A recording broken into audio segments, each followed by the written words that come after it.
जिनकी गलत नीतियों व गलत कार्य प्रणाली आदि को आप लोग काफी हद तक आजमा भी चुके हैं। ऐसी स्थिति में अब ये विरोधी पार्टियां किस्म किस्म के साम दाम दंड भेद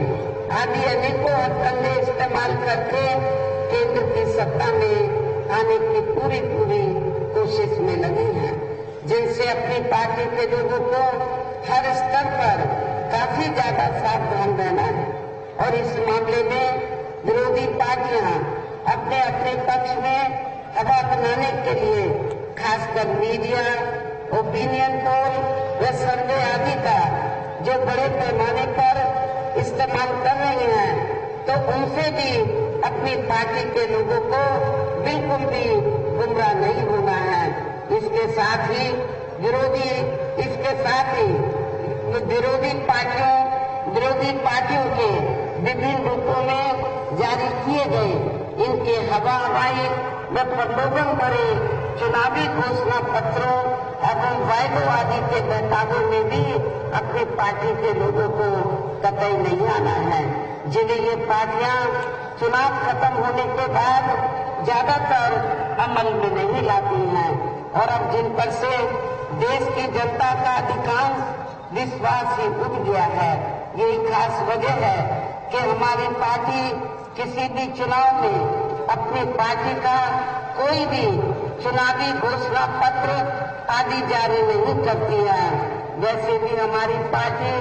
किसी भी मामले में कहने में बहुत कम बल्कि कार्य करके दिखाने में ही ज्यादा विश्वास रखती है। और इस बात का सबसे बड़ा सबूत ये है कि उत्तर प्रदेश में 4 बार हमारी पार्टी के नेतृत्व में रही सरकार ने चुनाव में अपनी पार्टी के बिना कोई जारी किए गए चुनावी घोषणा पत्र के ही प्रदेश के आम जनहित में काफी कुछ ऐतिहासिक कार्य करके दिखाए हैं, जिनके अब देश में अधिकांश पार्टियों की सरकारें काफी नकल भी कर रही हैं। जबकि इस मामले में हमारी पार्टी का ये कहना है कि यदि इन पार्टियों के स्थान पर केंद्र में हमें अपनी पार्टी की सरकार बनाने का मौका मिलता है, तो तब फिर हमारी पार्टी की बनी सरकार केंद्र में यहाँ अब तक रही सभी विरोधी पार्टियों की सरकारों की तरह केवल हवाई व कागजी कार्य आदि नहीं करेगी, बल्कि उत्तर प्रदेश की तरह ही जमीनी हकीकत में ठोस कार्य करके दिखाएगी। और इस संदर्भ में खासकर मैं ये कहना चाहूंगी, केंद्र द्वारा देश में पिछले कुछ समय से अति गरीब परिवारों को अस्थायी तौर पर फ्री में जो थोड़ी सी खाद्य सामग्री दी जा रही है, तो ये स्थायी तौर पे नहीं है, अस्थायी तौर पर, तो उससे इनका स्थायी तौर पर बड़ा होने वाला नहीं है। और इतना ही नहीं, आप लोगों को मालूम है कि ऐसा करके तो भारतीय जनता पार्टी के लोग और आरएसएस के लोग, मुझे ये मालूम हुआ है, वो गांव-गांव में जाकर लोगों को यही कहते हैं, देखो बीजेपी की सरकार ने आपको फ्री में आपको खाद्य सामग्री दी है, आपको आटा दाल नमक दिया है, तो आपको नमक जरूर हलाल करना है और बीजेपी को वोट देना है। इस किस्म की बात करके तो जो गरीब लोग हैं उनको भड़काया जाता है, उनको गुमराह किया जाता है। जबकि गरीब लोगों को ये मालूम होना चाहिए कि जो कुछ वो दे रहे हैं तो वो आपके टैक्स के जरिए ही जो सरकार के पास पैसा जाता है उसी से ही दे रहे हैं। तो उससे सरकार का ये कहना कोई एहसान नहीं है गरीब लोगों के लिए कि वो उनको नमक दाल और राशन दे रहे हैं। ये आपका ही है, आपके टैक्स से ही ये सारा कुछ आपको दिया जा रहा है, लेकिन आप लोगों को इसके लिए गुमराह किया जाता है। लेकिन इससे जो थोड़ी घनी खाद्य सामग्री आपको दी जाती है, तो इससे आपका स्थायी तौर पर भला होने वाला नहीं है। और वैसे भी इनकी ये जटिल समस्या देश में हर हाथ को काम देने से ही केवल दूर हो सकती है, जिसकी तरफ हमारी पार्टी की बनी सरकार विशेष ध्यान देगी। साथ ही देश में पिछले कुछ वर्षों से आए दिन बढ़ रही गरीबी, बेरोजगारी व महंगाई आदि से भी जनता बहुत ज्यादा दुखी व परेशान है, जिसे भी आर्थिक नीतियों में देश की आर्थिक नीतियों में तब्दीली करके जरूर दूर किया जाएगा। धर्म की भी आड़ में पिछले कुछ वर्षों से, खासतौर से हिंदुत्व की आड़ में पिछले कुछ वर्षों से खासकर मुस्लिम समाज के लोगों का द्वेष की भावना से जो इनका काफी ज्यादा शोषण व उत्पीड़न आदि किया जा रहा है, तो इसे भी जरूर रोका जाएगा। हमारी सरकार द्वारा इसे जरूर रोका जाएगा। ये सब हमने अपनी यूपी की रही सरकार में करके भी दिखाया है। इसके अलावा हमने यूपी में सर्व समाज में से गरीब एवं बेरोजगार लोगों को बेरोजगारी भत्ता आदि न देकर उन्हें बड़ी तादाद में रोजी के साधन भी उपलब्ध कराए हैं, जो अब ये कार्य भी अधिकांश ठंडे ही पड़े हैं, जिनको फिर सरकार बनने पर प्राथमिकता दी जाएगी। कहने का तात्पर्य यह है कि देश में इस समय हो रहे लोकसभा आम चुनाव में विरोधी पार्टियों के जारी किए गए उनके हवाई व प्रलोभन भरे चुनावी घोषणा पत्रों आदि के बहकावे में अब यहाँ खासकर देश के अति गरीबों, मजदूरों, बेरोजगारों एवं अन्य जरूरतमंद लोगों को बिल्कुल भी नहीं आना है। और अब इन्हें ऐसी सभी विरोधी पार्टियों को हर हालत में केंद्र की सत्ता में आने से जरूर रोकना है, जिनकी कथनी व करनी में काफी अंतर रहा है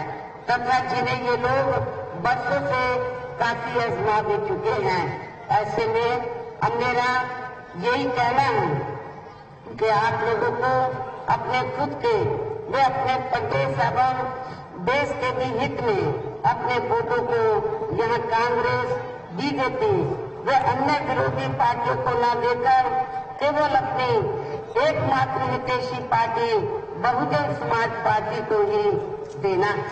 जो ये पार्टी उत्तर प्रदेश की तरह ही केंद्र में भी अपनी पार्टी की सरकार बनने पर फिर पूरे देश में यह अपनी पार्टी की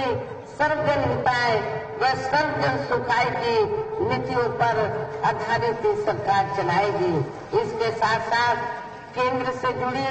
आपके क्षेत्र की जो भी यहाँ स्थानीय समस्याएं होंगी तो उन्हें भी फिर दूर करने का हर संभव पूरा प्रयास किया जाएगा। साथ ही यहाँ गरीबों, मजदूरों, बेरोजगारों, कर्मचारियों, किसानों, छोटे व्यापारियों एवं अन्य मेहनत कश लोगों के हितों का भी विशेष ध्यान रखा जाएगा। सर्व समाज में से खासकर दलितों, आदिवासियों, पिछड़े वर्गों, मुस्लिम व अन्य धार्मिक अल्पसंख्यक समाज के लोगों के विकास एवं उत्थान के साथ साथ हर स्तर पर इनकी सुरक्षा आदि के लिए भी सख्त कदम उठाए जाएंगे। और तभी फिर यहाँ वास्तव में अपने देश के महान संतों, गुरुओं व महापुरुषों में भी विशेषकर महात्मा ज्योतिराव फूले, श्री छत्रपति शाहू जी महाराज, श्री नारायण गुरु, बाबा साहब डॉक्टर भीमराव अम्बेडकर एवं मान्यवर श्री कांशीराम जी आदि का अधूरा रहा सपना जरूर साकार हो सकता है, जिनको यूपी में हमारी पार्टी के रही सरकार द्वारा हर स्तर पर पूरा आदर सम्मान दिया गया है। इन्हीं खास बातों के साथ ही अब मेरा देश के आपके स्टेट के भी हित में यही कहना है कि हमारी पार्टी ने आपके मुरादाबाद लोकसभा की सीट से मोहम्मद इरफान सैफी, रामपुर लोकसभा की सीट से श्री जिशान खान नैनीताल उधम सिंह नगर लोकसभा की सीट से श्री अतर अली माहिगीर, इन तीनों लोगों को चुनाव के मैदान में उतारा है, जो यहाँ आपके सामने मंच पर भी मौजूद है। तो उन्हें आप लोगों को जरूर कामयाब बनाना है, उन्हें आप लोगों को जरूर कामयाब बनाना है, जिसके लिए यहाँ पार्टी के सभी स्तर के छोटे बड़े पदाधिकारी व कार्यकर्ता आदि पूरे जी जान से लगे हैं। और अब आप लोगों को वोट पड़ने वाले दिन या बीएसपी के अपने इन सभी लोकसभा उम्मीदवारों को अपनी पार्टी का जो हाथी चुनाव चिन्ह है, हाथी चुनाव चिन्ह के सामने वाले बटन को दबाकर इनको भारी वोटों के अंतर से जरूर जिताना है। इस पुरजोर अपील के साथ ही अब मैं अपनी बात यही समाप्त करती हूँ। जय भीम, जय भारत। तो बीएसपी अध्यक्ष मायावती मुरादाबाद में चुनावी सभा को संबोधित कर रही थी। इरफान सैफी के समर्थन में बीएसपी अध्यक्ष मायावती ने सभा को संबोधित किया है और बीएसपी कैंडिडेट को भारी मतों से जिताने की अपील भी की है।